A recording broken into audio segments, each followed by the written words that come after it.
Escrevi capítulo 1, o problema da história. A gente tá rodeado de história o tempo todo. Nas prosas, no teatro, nos filmes, nas conversas de bar, nas fofocas, no salão de beleza, no dia a dia. A história não só é uma forma de arte, como ela compete com todas as outras atividades, como comer, dormir, trabalhar. Aqui Mekki cita Aristóteles, que propõe em Ética Nicômaco como o ser humano deve viver a vida e que, tradicionalmente, a humanidade busca essa resposta na ciência, na filosofia, na religião, na arte. Só que a ciência vem com uma linguagem super complexa. A humanidade está cética para política, sociólogos, econômicos. A religião, para muitos, é um ritual vazio. E aí as pessoas acabam se voltando para a arte da escrita. E com isso a história é a principal fonte de inspiração para a humanidade. Enquanto ela tenta organizar esse caos e oferece um panorama de vida mais palatável. Ele comenta aqui também que esse apetite vem da nossa necessidade de aprender os padrões de viver. Alguns veem essa ânsia como entretenimento no sentido de fugir da vida e não explorar a vida. Só que o que é o entretenimento? Vou falar aqui no caso do livro. É um ritual de você abrir o livro, de você entrar na história, você vai se concentrar no significado da história, que muitas vezes pode despertar emoções fortes, emoções mais de você achar graça, de você chorar. E quando o significado se aprofunda, você é levado à satisfação máxima. E Mekki diz que toda grande história diverte quando você dá ao público um novo modelo de vida fortalecido por um significado afetivo. Essa coisa de achar que o público só quer se livrar dos problemas é fugir da realidade e abandonar covardemente suas responsabilidades artísticas. Aqui eu gostei disso, hein?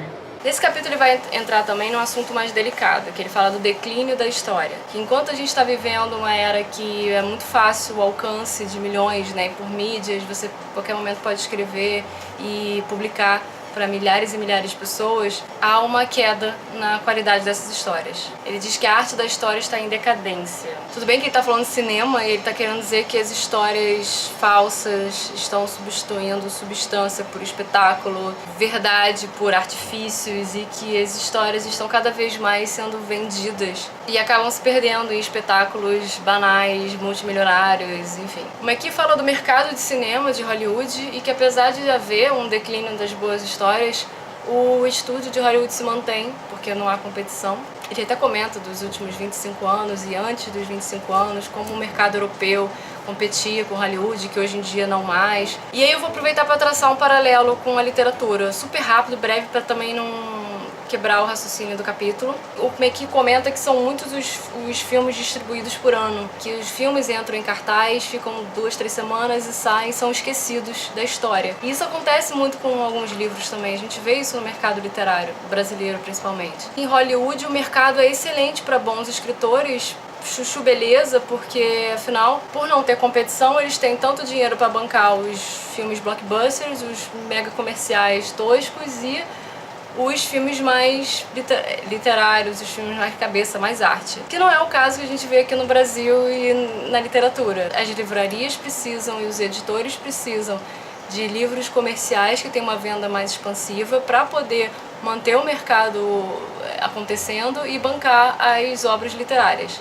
Eu tô colocando dessa forma para ser mais fácil de entender, embora eu não concorde com essas premissas do mercado de dividir comercial e literário. Mas isso é uma questão polêmica e a gente deixa para um outro vídeo. Podem me cobrar. Mas enfim, a questão é que chegam muitas e muitas histórias originais para as editoras anualmente, para a galera fazer aparecer e estudar a possibilidade de publicar novos autores. Está cada vez mais difícil encontrar boas histórias inovadoras, de boa qualidade, que combinam forma e conteúdo, com ideias inovadoras, mas com significados que fazem com que o leitor questione a vida, o universo e tudo mais. Aí vem um gancho aqui que ele diz que essa queda na qualidade vem da perda do ofício. Porque hoje em dia os aspirantes a romancistas e roteiristas correm para as máquinas de escrever sem antes aprender o ofício.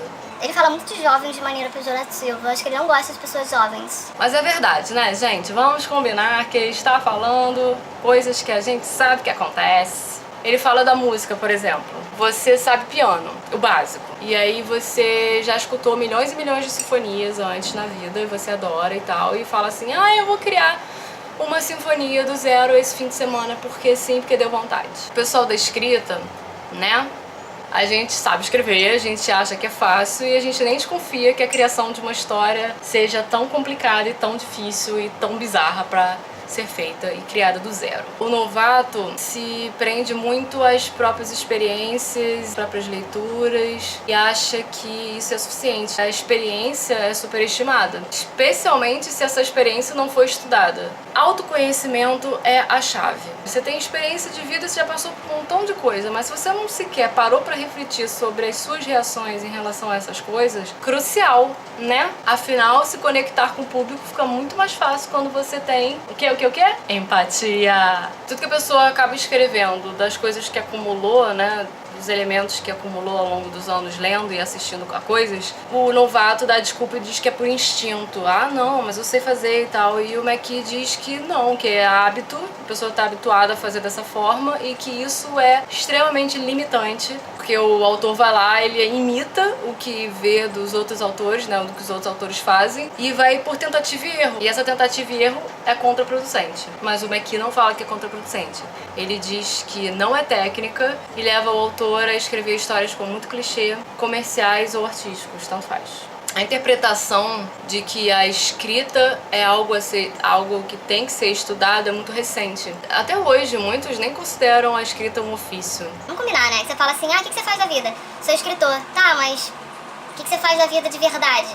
Os acadêmicos europeus dizem que a escrita não pode ser ensinada e que por isso que muitos currículos de universidades eles não incluem a escrita criativa em várias faculdades europeias. Outra coisa também que ele comenta que foi a causa do declínio é que antigamente, antes dos últimos 25 anos, se estudava a escrita de forma intrínseca.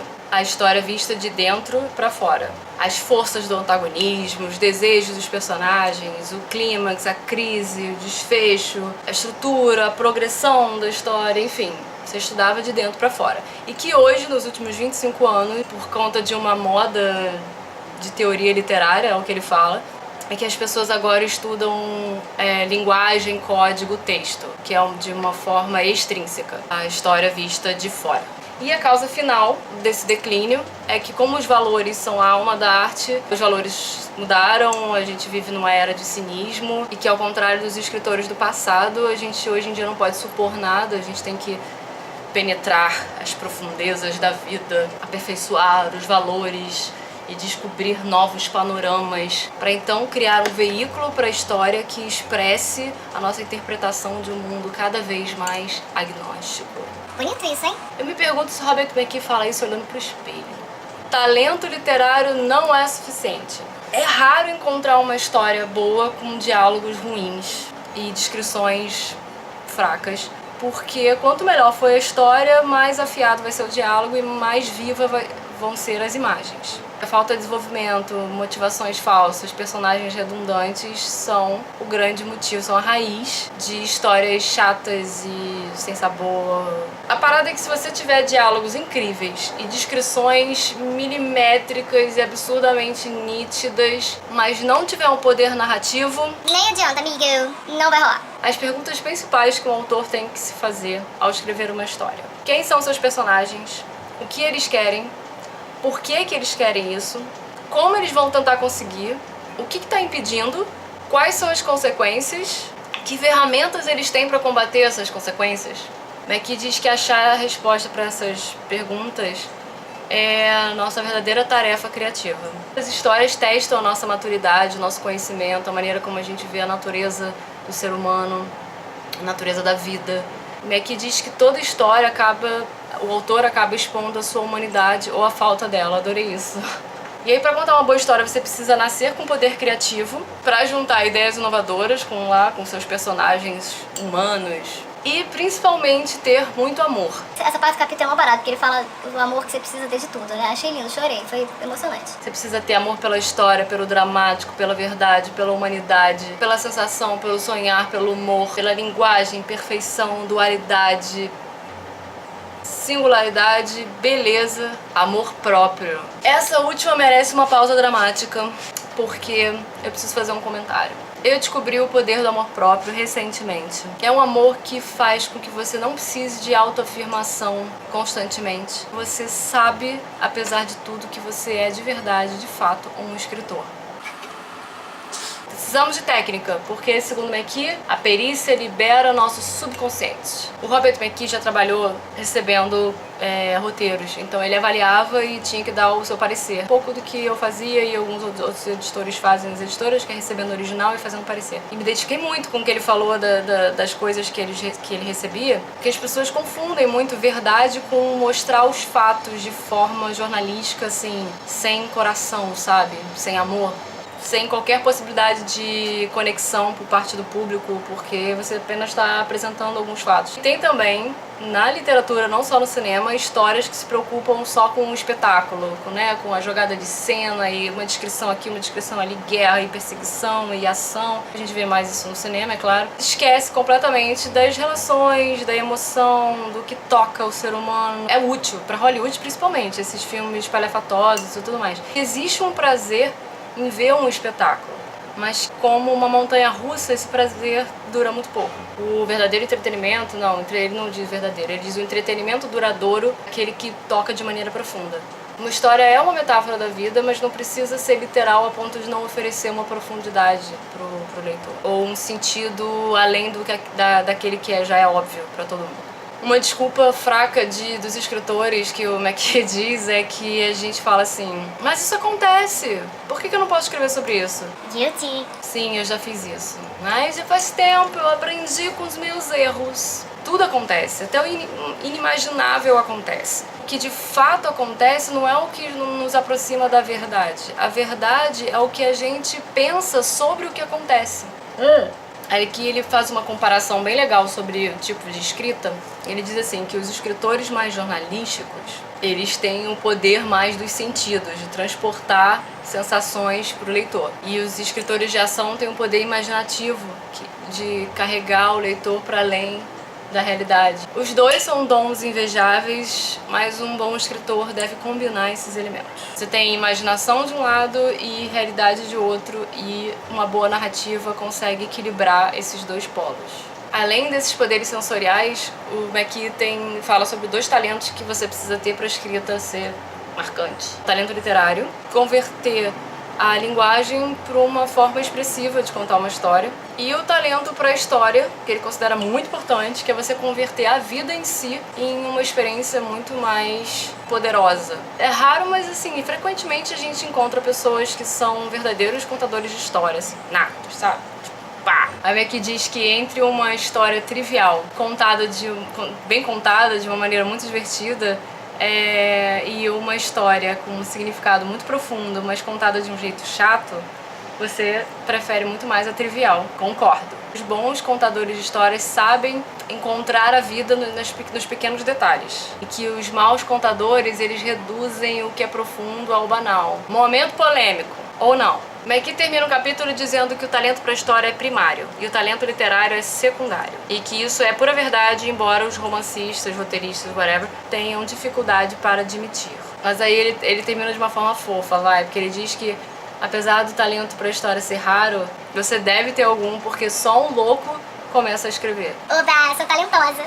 Por fim, somente usando todas as suas técnicas, tudo que você sabe sobre a arte da escrita, é que vai fazer com que você crie uma história boa e bem contada. Talento sem técnica é tipo combustível sem motor. Queima violentamente, mas não resulta em nada. Chega, esse capítulo foi enorme. A partir do próximo vídeo, então, eu começo a parte 2, os elementos da história. Beijo, até a próxima.